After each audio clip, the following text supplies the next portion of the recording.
Great news, everyone! We no longer have to manually align our maps and 3D models because WebODM has come out with an incredible feature that allows us to do that in the processing phase. And it's a very simple process. All we have to do is start out by generating our baseline data using the automatic alignment setting. And once that process is complete, we can follow that by adding our second data set and aligning it to the baseline data set. This makes the process very simple, and it actually aligns the two data sets in the X, Y, and Z axis as well.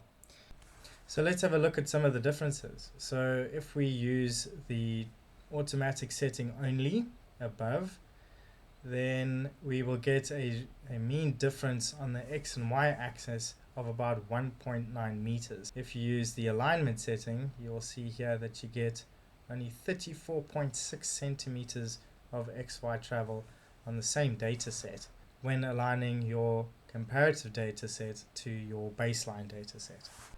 In terms of the Z axis, this is quite a big difference because, as you can see here, we're getting about 39.5 or 40 meters worth of difference on the Z axis between the two data sets.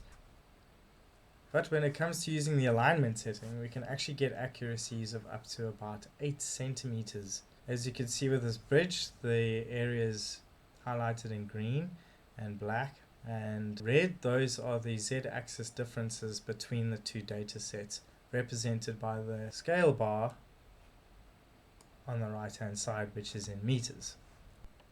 So why is this important? Well, when you're doing change detections like this one, and you want to be able to see changes in the environment very quickly and be able to measure those differences. So here we can see a growth of around 70 centimeters between the two dates of the data being captured. And it's that easy. Go to Geowing Academy for all your drone-specific GIS training today.